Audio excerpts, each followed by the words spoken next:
Hi అండి. Welcome back to our channel MKR. ఈరోజు వచ్చేసి నేనైతే పప్పుచారు చేస్తున్నాను ఫ్రెండ్స్.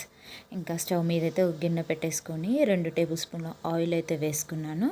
కొన్ని తాలింపు గింజలు వేసుకున్నాను. అలాగే కట్ చేసి పెట్టిన ఉల్లిపాయ ముక్కలు, పచ్చిమిర్చి కూడా వేసుకున్నాను. అవి ఒక 5 నిమిషాలు మగ్గాక ఒక టేబుల్ స్పూన్ అల్లం వెల్లుల్లి పేస్టు, అలాగే కొంచెం పసుపు వేసుకున్నానండి.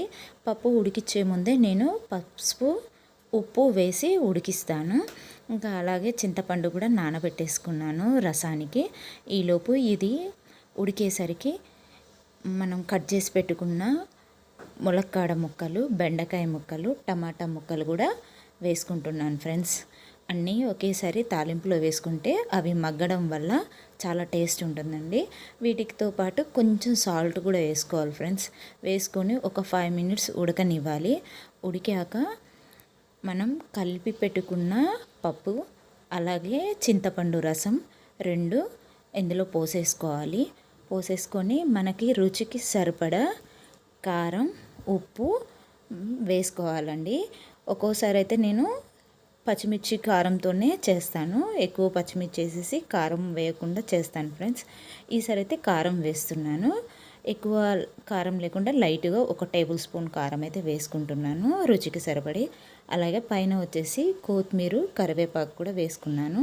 కొంచెం టేస్ట్ కోసం జీలకర్ర వేస్తున్నాను ఫ్రెండ్స్. ఇంగువ కూడా వేసుకుంటే చాలా బాగుంటుంది, కానీ నేను ఇంగువ వేయట్లేదు, జీలకర్ర మాత్రం వేస్తాను ఫ్రెండ్స్. ఇది మాత్రం హోటల్ స్టైల్లో చేస్తున్నాను పప్పుచారు.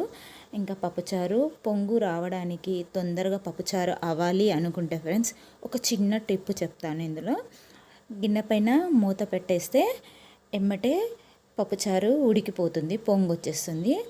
లేదు మనకు టైం ఉంది, చిన్నగా అయినా పర్లేదు అనుకుంటే మాత్రం ఇలా పప్పుచారు మీద మూత తీసేస్తే చిన్నగా సిమ్లో పెట్టుకుంటే సరిపోతుందండి. ఇంకా పప్పుచారు అయితే అయ్యింది ఫ్రెండ్స్. చాలా స్మెల్ అయితే బాగా వస్తుంది, రుచి కూడా బాగుంది, కారం ఉప్పు అన్నీ సరిపడినాయండి. ఇంకా ఈ పప్పుచారు వచ్చేసి హోటల్ స్టైల్లో చేశాను. ఈ వీడియో మీ అందరికీ నచ్చింది అనుకుంటున్నాను ఫ్రెండ్స్. ఈ ఛానల్ని సబ్స్క్రైబ్ చేసుకోండి, లైక్ చేయండి.